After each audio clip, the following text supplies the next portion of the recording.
In today's episode, we are joined by John, who is building a digital media platform for restaurants. If our restaurant owners out there aren't aware, the digital media network continues to hit retail all over. I spend a decent amount of time talking to different grocers, and whether it's Walmart or it's Kroger, they're all putting digital advertising within their stores to try and drive some customer behavior. John and his organization have created the exact same thing for restaurants. If you're not familiar with it, he and I go super deep into the what and the why and the how. And his offer is coming to you free if you guys are interested. They'll allow you to advertise within the store some of the items that you guys are looking to drive behaviors, as well as sell some of the screen time to other digital advertisers to pay for the equipment and the installation and such.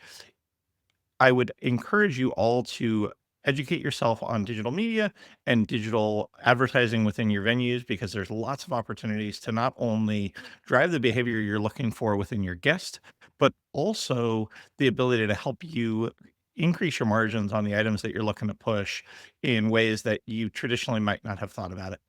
If you're not familiar with me, my name is Jeremy Julian. I am the Chief Revenue Officer for Custom Business Solutions. We write the North Star point of sale solution for restaurants and multi-unit restaurants, particularly. I have spent over 25 years of my career in the restaurant tech industry and love giving back. And so these conversations continue to help inform the industry and help you guys not make mistakes that others have already made. Enjoy the show. Welcome back to the Restaurant Technology Guys podcast. I thank everyone out there for joining us.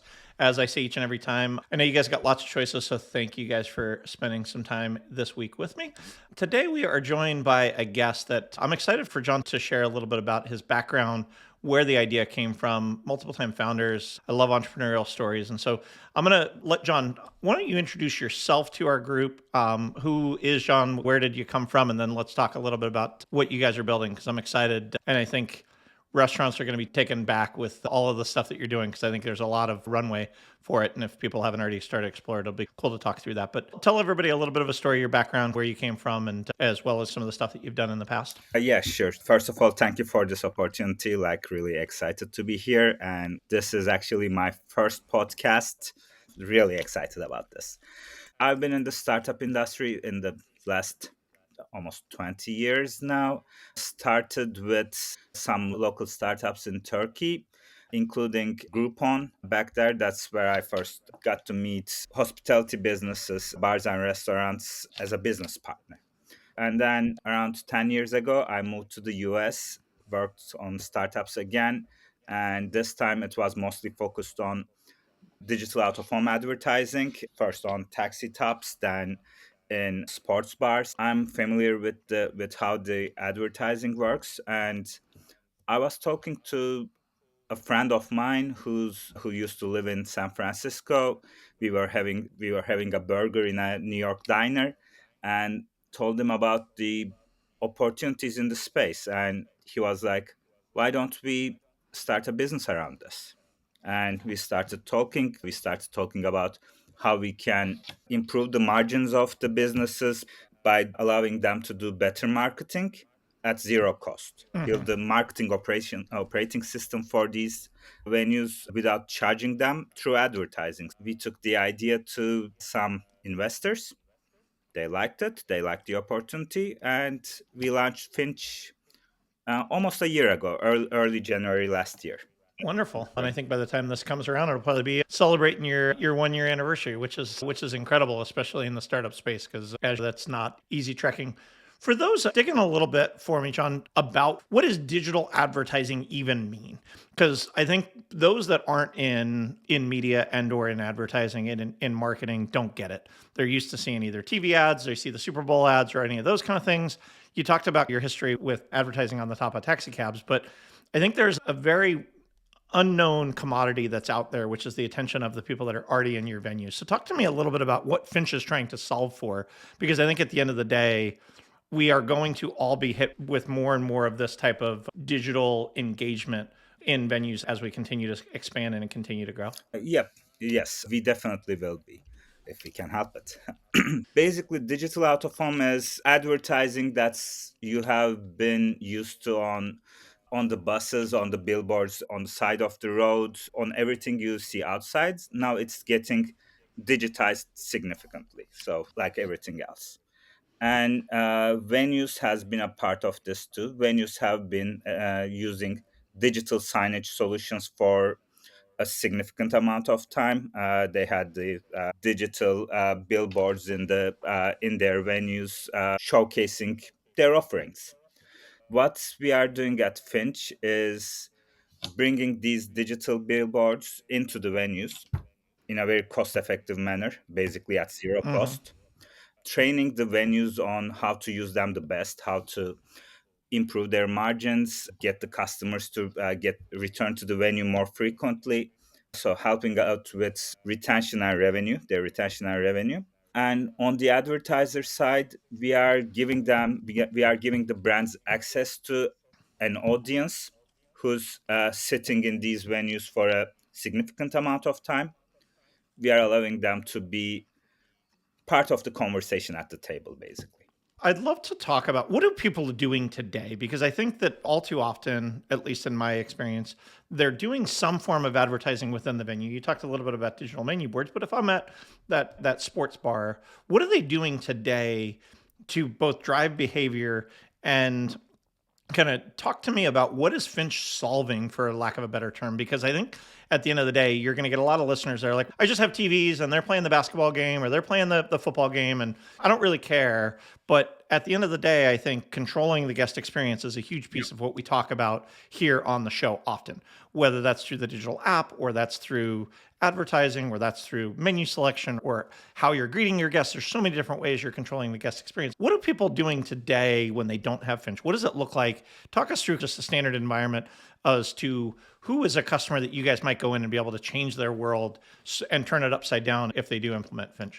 The venue owners are already doing in venue advertising. This is basically their special on the in the front of their menu.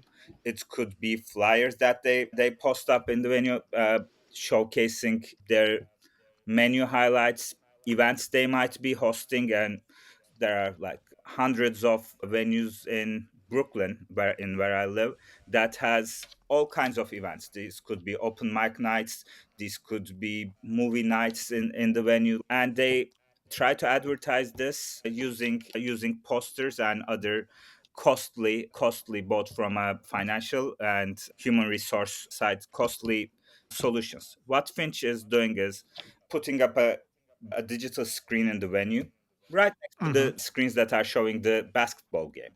And that game is getting the attention of the guests.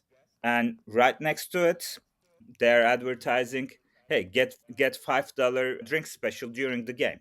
It's an engaging piece of creative that promotes whatever they want to promote, whatever they want to test. Like, it's for a restaurant, it could be showcasing their best dessert. You do not get, as a guest, you do not get the dessert options at the end of the meal, but you get ready for it while you are eating. While you are hungry, you see that tasty tiramisu up there. And so when the wait staff asks for you, do you want the dessert? You are already primed to say yes. Love that. And so historically, you talked about it. It was either point of purchase.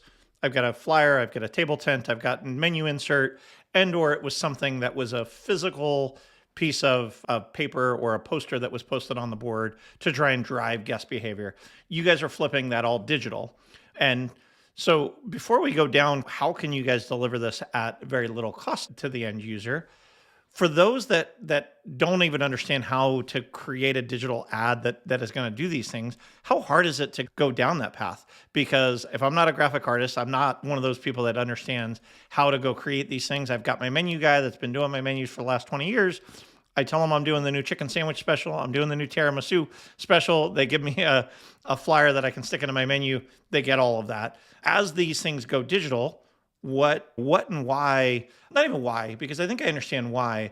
as an owner or as somebody that's running this venue, how do we make it simple for them to go create these advertisements and they can do them on the fly because they are digital? They are something that they can do and change as time goes on. Yeah, that's actually one of the first feedbacks we got from the venue owners before we even launched our product. That was their first concern. Like, I don't have time to create these, or like it's expensive. Yep. One of the first features we built into Finch was templates. We now have hundreds, if not over 1,000 templates for everything from any kind of food items you might think of, celebrations, seasonal celebrations, upcoming games, trivia nights, open mic nights, everything we have. Now you just go into the Finch app, you search for what you want to put up there, you see probably a few templates that match that, you edit the text on it just like you would write something on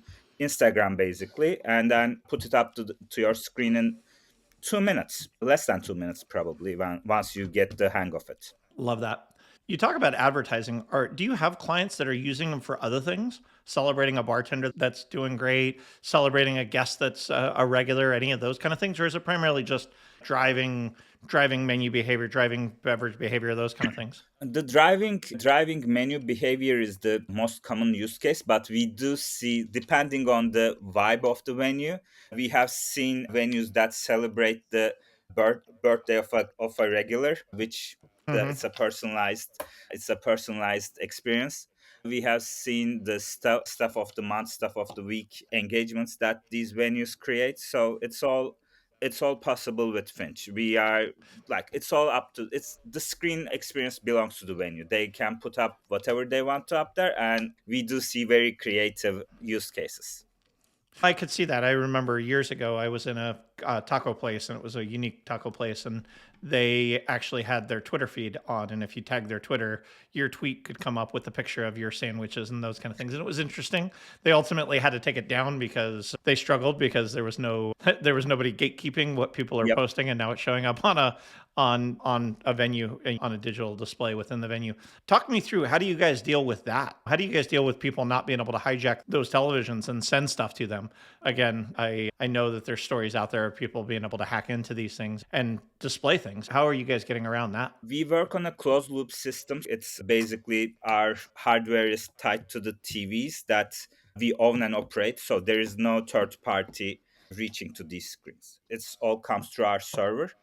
And luckily with this stage AI is in at the moment, it can really easily flag any type of inappropriate content, and we do flag them, and we do take it off is not the right word, we do not allow that kind of content to go up. And because the control is just with the venue manager and the people that they designate, but we still have that control, because disgruntled employee might something. That was one of the concerns as well, the disgruntled employees that have the control of the device. And Hmm. we do have those safety checks in place for that kind of behavior. Haven't seen Love it that. yet, but it's better to be safe than sorry, so we built that. Yeah, and again, humans are humans, and they're going to do stupid things from time to time, and so that's always something to safeguard. And again, I think we'll go down the path of how you guys are paying for this. One of the other thoughts I guess I'm thinking about is, do you have the ability through the Finch app to display different items on different TVs throughout the venue? I'm in the bar, I want the bar specials to hit, but if I'm in the dining room, it's showing the appetizers or the tiramisu as you talked about, or is it all just broadcast? Everything is on the same? Because again, I think you're going to have customers that are going to ask these.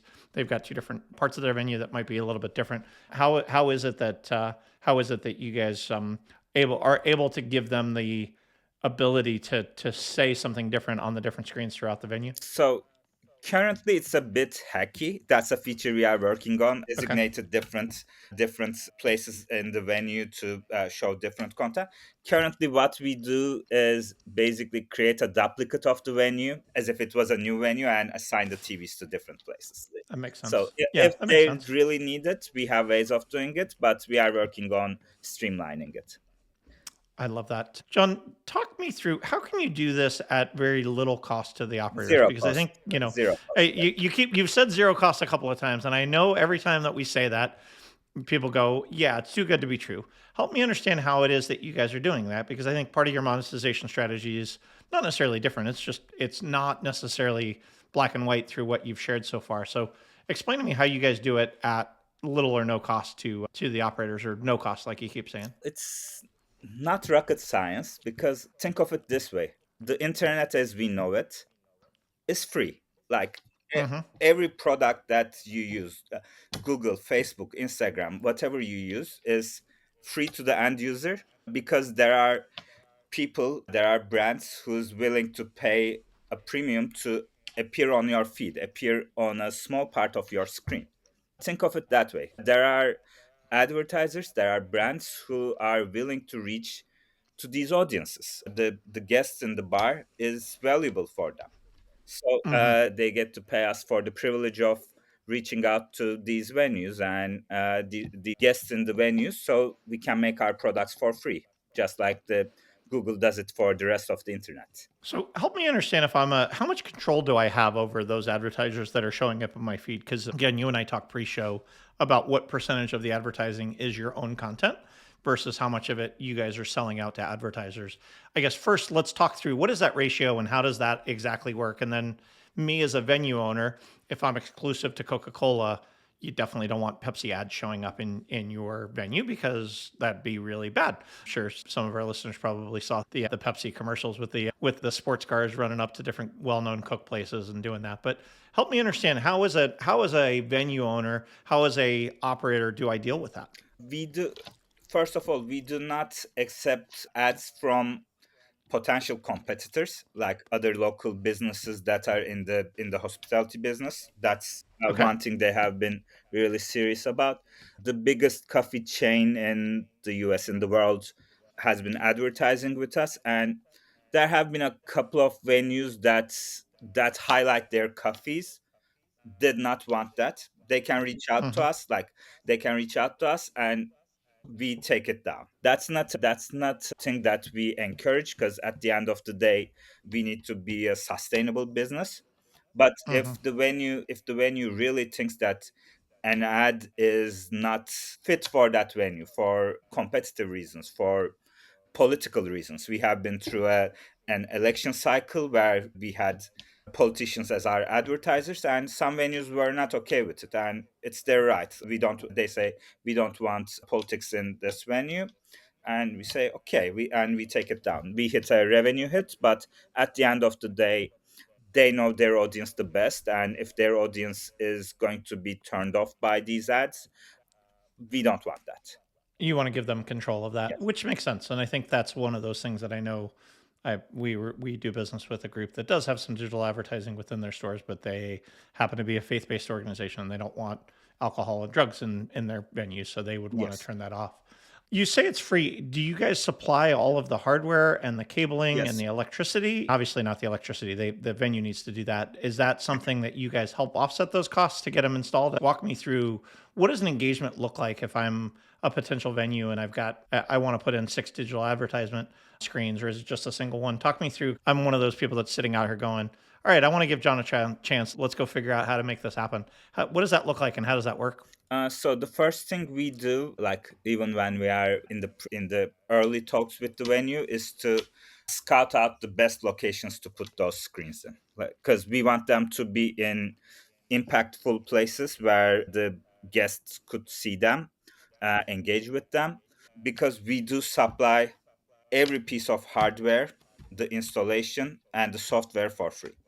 What we ask from the venue is the electricity and internet. Basically, that's Mm-hmm. all they have to do. We do everything else for them. We if there's any issue with the screens, we go back and fix them. If someone throws a bottle at them, again, never happened yet, but it It will. might. Okay, let's say it might, hopefully, but it Uh huh. probably will. When that happens, we'll be replacing the TV the next day That for makes free sense. again. And now a word from one of our sponsors. Every restaurant operator understands the chaos of a restaurant kitchen during the meal rush. Restaurant Technologies Total Oil Management Solutions is an end-to-end automated oil management system that delivers, filters, monitors, and recycles your cooking oil, taking the dirtiest jobs out of your kitchen and letting your employees focus on more important tasks. Control the kitchen chaos with Restaurant Technologies and make your kitchen safer. No upfront cost. To learn more, check out rti-inc.com or call 888-796-4996. Jen, you talked about the fact that the patrons themselves or the restaurant venue has the ability to do their own advertising. What is that mix? Is it 90% advertising and 10% restaurant items that they're trying to drive the tiramisu? What is the mix, and how much of those screens that you guys are giving them for free do they have control over versus how much of it is paid via advertising? So 70% of the screen time belongs to the venue. It is the advertising is at most 30%. It's usually not even that at the moment. We are in early stages, but we found that to be a sweet spot because like we don't want advertising to be the prominent thing on those screens because we want those screens Yep. to have utility. First of all, Hmm. we don't like even though we make our money off of advertising, we know that for this to be valuable for the venue, they need to have the majority of the content. So That 70 makes sense. 30 is the sweet spot that we found. Love that. And as a restaurant owner, I think I would want to be able to control that. Have you guys gotten to multi-units where a restaurant owner has three or four different restaurants that they're advertising with Finch at this point? And if so, how have you guys dealt with it? Is it all solely at the unit level, or do they have the ability to share some of the content across the different venues in the brand? So it is we do have some owners who own multiple venues. Even if it's not if it's the same brand, they have the ability to and share the content they created for one venue to the others. Okay, It is not like we don't have a this is a bit too technical, but we don't have a multi-tenant system yet. The best way to do it is to export and re-import, so adds another minute to the process if they want to edit to another venue. Yeah, we do support that, and we do have such venues. Are not in we are not in franchises yet or bigger chains, and we do not foresee that we'll be in them in the near future. that makes sense. So I'm a restaurant manager, I'm a restaurant owner, I'm a venue owner. You've talked about it a couple of times, and I want to go place an ad up on the screen. It's Friday night. The game just got canceled, and now I'm going to give them half off wings. Is that even possible to do? And again, everybody came in for the game, gets rained out. Now I want to keep them there and I want to place an ad. Is it something that I can do that real time where I can Yes. throw up an ad for half price wings or whatever? Talk me through what that process even looks like, John, because I'd love to simplify it for these restaurant operators because oftentimes, as you said in the beginning, people are like, I got too much to do. I don't want to be a graphic artist. I don't know how to do all of this stuff. To your commentary and some of the early success that you guys have had, it's driving some crazy behavior. So I'd love to walk through even, hey, I come up with an idea. It's Friday night. The game gets rained out. And now I want to keep people here drinking and eating. And I want to go throw a special up there. What would it take for somebody to do that? Okay, I'll actually tweak the experience a bit. Let's say the local team won. Okay. Instead of the game raining out, let's think about happy scenarios. The local team won, Okay. and then you are feeling generous. You want to keep that your guests in, celebrate there. You take your phone out. You launch the Finch app. You want to give half of wings, so you search for wings in the in the template library that we have. You pick one of the templates that we have. You write 50% of wings tonight. You set it to go live immediately, and you can put an expiration date on it until midnight, let's say. You push a button. In less than 2 minutes, it's going to go up on the screen. Holy smokes. That's incredible. That's awesome. It's quite nice. Yeah, it's quite nice technology. Because from that perspective, people will talk about digital menu boards even in a quick service environment and being able to make those changes.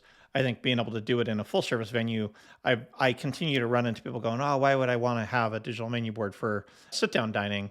And to your point, you want to be able to, I don't want to say change behavior, but at least make sure that people understand the offerings. I know for myself when I go out to a brand, I go out to the Cheesecake Factory, I'm going to eat one of two things. When I go out to Outback Steakhouse, I'm going to eat one of two things. When I go out to any of these chains, if I'm going to my local restaurant, my local Vinny's Italian, I always get the same thing. If I'm going to this other place, I always get the same thing.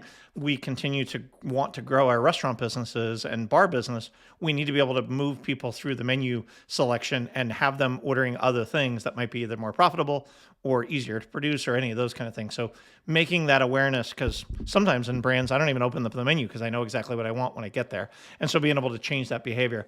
Do you have any success stories from a brand or two and what changed from pre-Finch to post-Finch and that you'd be willing to share with our audience? So one of the restaurants we have in San Francisco is using Finch app to help the guests visualize the daily special, because daily special is usually something that your wait staff comes and says, okay, today's special is this and this cooked with this. It's really hard for you to visualize what it looks like. It might, if it sounds tasty, you might order it, but I usually don't. That's personal experience. I usually go with the menu items, but one of our venues is they're quite good with their iPhone photography. So they prepare a plate, they take a really nice photo of it, put it up on the screen, and then it starts showing on the screen. So when the guests are sitting there waiting for their wait staff, they see the daily special over there. So when that conversation starts, they have a point of reference on what to expect, which was taken a few hours ago. So it's not a stock photo of the Hmm. specials. And oh, this looks good. It's increased the daily special sales by more than 20% as per the venue owner. I don't We don't yet have access to the transaction data, but empirical evidence says that it works for them, and that's something we are trying to educate other venue owners as well. Yeah, no, and I could see that being something I know oftentimes people will food specials on Monday it's this and Tuesday it's that. They have these specials on a regular basis, but I know good, well-run restaurants oftentimes will make whatever was left over from last night, they'll turn it into the special for the next day oftentimes, whether that's a protein or some of those things. And unfortunately, if you don't sell it, it ends up being waste a lot of times because you can only leave it in the venue for so long. So being able to drive that. Think of it the other way too. Like, it doesn't have to be leftover stuff. There's a trend of going to the farmers market by chef, Oh yeah. getting whatever they find for that day and be creative with it. Think of it that way. It's something unique, something for that night only, because it might not show up in the farmers market tomorrow. And the restaurant owner, the chef, wants to share that with the guest. It's a powerful tool for that as well. Yeah, and being able to communicate that digitally as well as, it changes because you can't print menus, you can't reprint menus on a daily basis, but doing them on a digital, there's almost no incremental cost to taking that iPhone photograph, posting it up there with what the daily special is. I love that use case. How do people learn more? Tell me a little bit more about what the engagement would look like if they were to reach out to your team. Is it something that they can be up and running in 30 days, 60 days? What does that engagement look like when they start with your team and start to learn more about what it is that you guys are doing? First of all, it depends on the market they're in. We currently operate in New York, San Francisco, Los Angeles, and Miami. So as long as they're in one of those markets, we would send one of our account executives to the venue to talk a bit more about it and decide on where to do the placements, etc. And we usually install it in less than a week if it fits the venue schedule. So Oh, wow. we have pretty quick turnaround times. Advantages of being a startup: we can approve and install a venue in less than a week. If they're in a market that we do not operate yet, we do ask their permission to reach back to them when we open that market. We want to launch 4 new markets in 2025, so hopefully they'll be in one of those 4 markets. And again, they'll be the first to have Finch in their venues when we launch the market. I love the thought of it. And again, I think you using the example of kind of Google and or Facebook or whatever we want to talk about it. At the end of the day, getting people to see the items that we have to be able to change their behavior is a huge piece of that. Last question I want to talk about as far as the tech. What other areas do you see this growing in? You and I talked again when we did the preview, and I know grocery, retail, cinema, theaters, like a lot of them have been trying to get in, shopping malls have been trying to get into this digital advertising space. Where do you see it growing most in both your areas as well as just some other areas so that people can start to think about it after they've now gotten educated about what Finch is doing and go, oh, I see what they're doing there so that they can start to internalize it for themselves? Okay. One of the things that we want to do is to launch a really easy to start loyalty and offers program. We are about to launch a B2C app that allows the venues to advertise for any offer, let's say free appetizer in your next visit on the Finch screens. All the user needs to do is to download Finch app, claim that offer, and the next time they're in the venue they get that offer. So we want to increase the visit frequency to the venue, because at the end of the day there are some very low cost but high value items that the guests appreciate, and the venues are more than happy to give away for free if they come back in to sit down and have another dinner there. So that is the connecting those digital screens to the users' phones is the next step, because at the end of the day having constant communication, allowing the constant communication with the customer is the holy grail of marketing.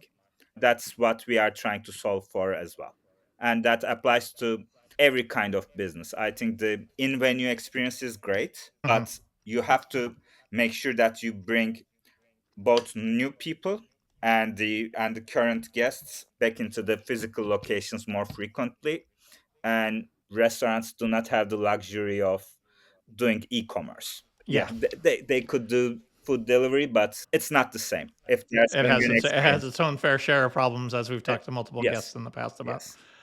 And again, I think you said it at the beginning of the show. I think it's going to become one of those things that, you know, 10 years from now, we're going to be like, how did we not have these screens to tell us what was going on? And I see Finch as one of those opportunities to really change the game.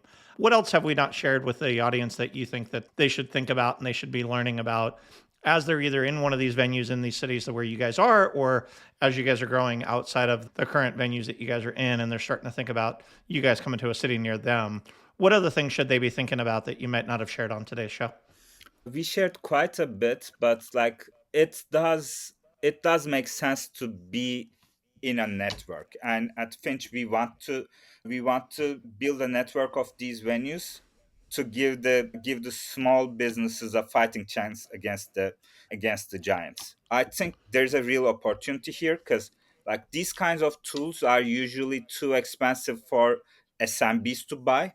The Mm. giants are too slow to implement them. So the everyone loses out. The guests Yep. lose out, SMBs lose out, and the giants lose out because they are slow to the market. The opportunity we have with Finch is that if you join the Finch network as a small business, you get access to these tools for free at zero cost at a startup speed. Speed Hmm. you couldn't buy anywhere else at a price that you couldn't find anywhere else. Said it in a week from the time they come in and do the venue. You guys, if you guys can pull that off, that's incredible. Yes, we are architecture to be able to do that basically. Yeah. Again, we've talked about guest experience on the show being so paramount, ensuring that your guests are getting the best products that you produce. You talked about this farmers market idea. I love that concept. And it's like, how do we make the guest experience as good as possible? Because at the end of the day, when you do that, you get repeat guests coming back. It means that restaurants continue to succeed. And I love that you guys have built this. I love that you guys are building a network in these different communities to truly help these restaurants continue to grow, which is why I loved having you on the show today. Thank you very much for inviting me to the show. Would love to get in touch with any venues that are interested in learning more about Finch. Our primary channel for communication with these venues we found out is Instagram. They love using Instagram. So at Finch Venues is our Instagram account. Send us a DM, or they can send us an email at hi@finchnow.com. So would love to learn more about what they need, what we can do for them, and hopefully onboard them in less than a week if they're in the right place.